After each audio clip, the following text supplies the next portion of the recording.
I'm going to read to you the first couple of chapters of a book called The Explorer by Catherine Rundell. The first chapter is called Flight. Like a man-made magic wish, the aeroplane began to rise. The boy, sitting in the cockpit, gripped his seat and held his breath as the plane climbed into the arms of the sky. Fred's jaw was set with concentration. His fingers twitched, following the movements of the pilot beside him. Joystick, throttle. The aeroplane vibrated as it flew faster into the setting sun, following the swerve of the Amazon River below them. Fred could see the reflection of the six-seater plane, a spot of black on the vast sweep of blue, as it sped towards Manaus, the city on the water. He brushed his hair out of his eyes and pressed his forehead against the window. Behind Fred sat a girl and her little brother.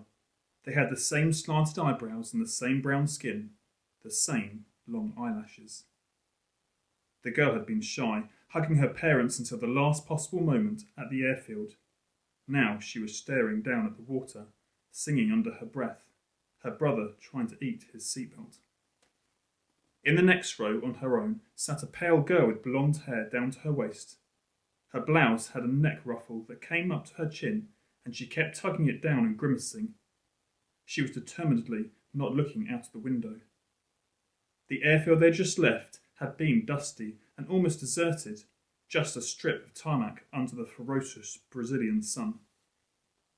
Fred's cousin had insisted that he wear his school uniform and cricket jumper, and now, inside the hot, airless cabin, he felt like he was being gently cooked, inside his own skin. The engine gave a whine, and the pilot frowned and tapped the joystick. He was old and soldierly, with brisk nostril hair and grey waxed moustache, which seemed to reject the usual laws of gravity. He touched the throttle and the plane soared upwards, higher, into the clouds. It was almost dark when Fred began to worry. The pilot began to belch, first quietly, then violently and repeatedly. His hand jerked and the plane dipped suddenly to the left. Someone screamed behind Fred. The plane lurched away from the river and over the canopy. The pilot grunted, gasped, and wound back the throttle, slowing the engine. He gave a cough that sounded like a choke. Fred stared at the man. He was turning the same shade of grey as his moustache. "Are you all right, sir?" he asked. "Is there something I can do?" Fighting for breath, the pilot shook his head. He reached over the control panel and cut the engine. The roar ceased. The nose of the plane dipped downwards. The trees rose up. "What's happening?" asked the blonde girl sharply. "What's he doing? Make him stop!" The little boy in the back began to shriek. The pilot grasped Fred's wrist hard for a single moment. Then his head slumped against the dashboard, and the sky, which had seconds before seemed so reliable, gave way. The next chapter is called The Green Dark. Fred wondered as he ran if he was dead, but he thought death would surely be quieter. The roar of the flames in his own blood vibrated through his hands and feet. The night was black. He tried to heave in breath, to shout for help as he ran, but his throat was too dry and ashy to yell. He jabbed his finger into the back of his tongue to summon up spit. "Is anybody there? Help! Fire!" he shouted. The fire called back in response. A tree behind him sent up a fountain of flames. There was a rumble of thunder. Nothing else replied. A burning branch crackled, spat red, and fell in a cascade of sparks. Fred leapt away, stumbling backward into the dark and smacking his head against something hard. The branch landed exactly where he'd been standing seconds before. He swallowed the bar that rose in his throat and began to run again, faster and wilder. Something landed on his chin. He ducked, smacking at his face, but it was only a raindrop. The rain came suddenly and hard. It turned the soot and sweat on his hands to something like tar, but it began to quench the fire. Fred slowed his run to a jog, then to a stop. Gasping, choking, he looked back the way he had come. The little aeroplane was in the trees. It was smoking, sending up clouds of white and grey into the night sky. He stared around dizzy and desperate, but he couldn't see or hear a single human, only the fern-like plants growing around his ankles and the trees reaching hundreds of feet up into the sky, and the panicked dive and shriek of birds. He shook his head hard, trying to banish the shipwreck roar of his ears. The hair on his arms was singed and smelt of eggs. He put his hand to his forehead. His eyebrow had charred and part of it had come away on his fingers. He wiped his eyebrow on the sleeve of his shirt. Fred looked down at himself. One leg of his trousers was ripped all the way up to the pocket, but none of his bones felt broken. There was a vicious pain, though, in the back of his neck, and it made his arms and legs feel far off and foreign. A voice came suddenly from the dark. "Who's there? Get away from us!" Fred spun round, his ears still buzzing. He grabbed a rock from the ground and hurled it in the direction of the voice. He ducked down behind a tree and crouched on his haunches, poised to run or jump. His heart sounded like one-man band. He tried not to exhale. The voice said, "For God's sake, don't throw things." It was a girl's voice. Fred looked out from behind the tree. The light of the moon filtered deep green to the forest floor, casting long-figured shadows against the trees, and he could see only 2 bushes, both of them rustling. "Who is it? Who's there?" The voice came from the second bush. Fred squinted through the dark, feeling the remaining hair rise up on his arms. "Please don't hurt us," said the bush. The accent wasn't British. It was something softer, and the voice was definitely a child's, not an adult's. "Was it you, throwing poo?" Fred looked down at the ground. He'd snatched up a piece of years-old fossilised animal dung. "Oh," he said. "Yes." He was becoming accustomed to the dark and could see the shine of eyes peering out from the grey-green gloom of the undergrowth. "Are you from the plane? Are you hurt?" "Yes, we're hurt. We fell out of the sky," said one bush, as the other said, "No, not badly." "You can come out," said Fred. "It's only me here." The second bush parted. Fred's heart gave a great leap. Both the girl and her brother were covered in scratches and bush burns and ash, which had mixed with the sweat and rain and made a kind of paste on their faces. But they were alive. He was not alone. "You survived," he said. "Obviously we did," said the first bush. "Or we'd be less talkative, wouldn't we?" The blonde girl stepped out into the lashing rain. She stared from Fred to the other 2, unsmiling. "I'm Con," she said. "It's short for Constantina, but if you call me that, I'll kill you." Fred glanced at the other girl. She smiled nervously and shrugged. "Right," he said. "If you say so. I'm Fred." "I'm Lila," said the second girl. She held her brother on her hip. "And this is Max." "Hi."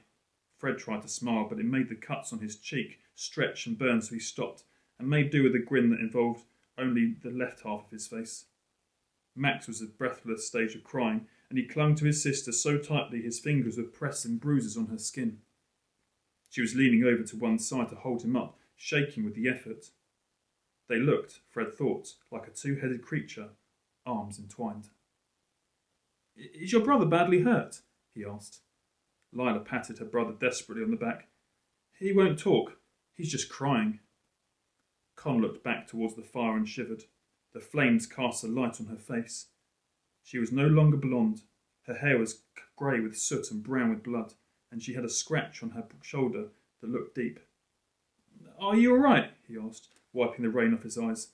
"That cut looks bad." "No, I'm not all right," Con spat. "We're lost in an Amazon jungle, and statistically speaking, it's very likely we're going to die." "I know." Fred didn't feel he needed reminding. "I meant..." "So no," Con's voice grew thin and high. "I think it would be safe to say that none of us are all right. Not at all, not even slightly." The bushes rustled. The rain hammered down on Fred's face. "We need to find shelter," he said. "A big tree, or a cave, or something that would..." "No!" Max gave a sudden scream, a yell that was wet with spit and fear.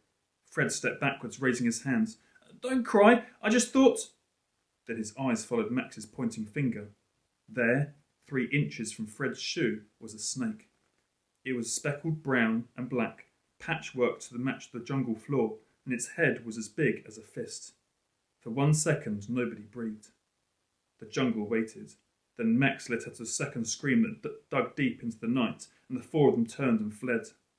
The ground was sodden, and they ran pell-mell, sending up mud into one another's eyes and grazing their elbows against trees.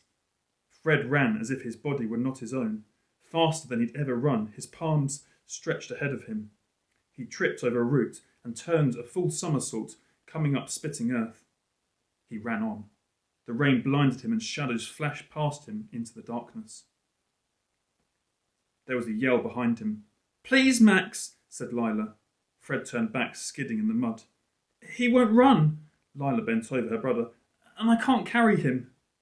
The little boy lay on his back, weeping up at the sky, his whole body shaking in the driving rain. "Come on!" Fred heaved Max over his shoulder.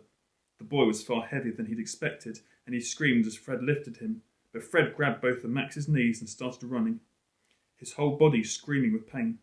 He could hear Lila, her feet thumping, close behind them. The stitch on Fred's side was almost unbearable when he tore out of the trees and into a sudden clearing. He halted, and Max bumped his head against Fred's spine and yelled. Angrily, he began trying to bite one of Fred's shoulder blades. "Please don't," said Fred, but he was barely paying attention to the boy on his back. He stared, stunned, ahead of him. They were standing at the edge of a wide circle of trees, open to the sky and lit by the fat moon. There was a carpet of green moss and grass, and the stars above them were clustered so thickly that the silver outnumbered the night. Fred lowered Max to the ground and stood bent over, his hands on his thighs, panting. "Did the snake chase us?" said Max. "No," gasped Con. "How do you know?" wailed Max. Lila dropped to her knees, clutching at her side. "Snakes don't, Maxie. We both know that. I just panicked," said Con. Her voice was bitter. "That's what happened. See? Look, no snakes. We were stupid. Now we're even more lost." The ground in the clearing sloped slightly towards a large puddle of water. Fred crossed over to it, his muscles aching, and sniffed. It smelt of rotting things, but he was feverishly thirsty. He took a tiny sip and immediately spat it out. "No good," he said. "It tastes like a dead person's feet." "But I'm thirsty," said Max. Fred looked around for the clearing, hoping to find water before Max started crying again. "If you wring out your hair," he said, there'll be water in it." He tugged his dark fringe down over his forehead and twisted. A few drops fell on his tongue. It was better than nothing. Max chewed at his hair for a second, then scrunched his eyes closed. "I'm scared," he said. It was said without whining, a simple matter of fact. Somehow it was worse than the tears, Fred thought. "I know," Lila said softly. "We all are, Maxie." She crossed to her brother and pulled him close to her. His small bony fingers closed over a burn on her wrist, but she didn't brush him away.